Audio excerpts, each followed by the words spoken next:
laki.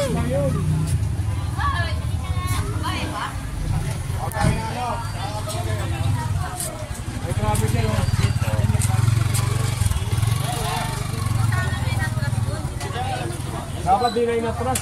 Ano ito nung? Nakabay ka ito nung.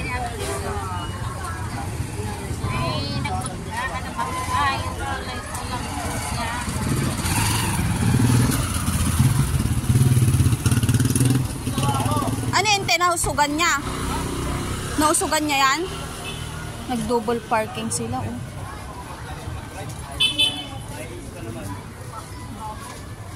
Sino nakaano dyan? Sa dalawang yan. Nakapares sila nakaputi. Papalitan niya yan. Kunti lang kayo na eh. Gulong lang sa...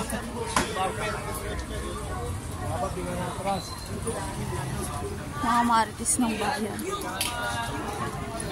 Ayan. Practice ka dito sa tayo. Tumalak tulon.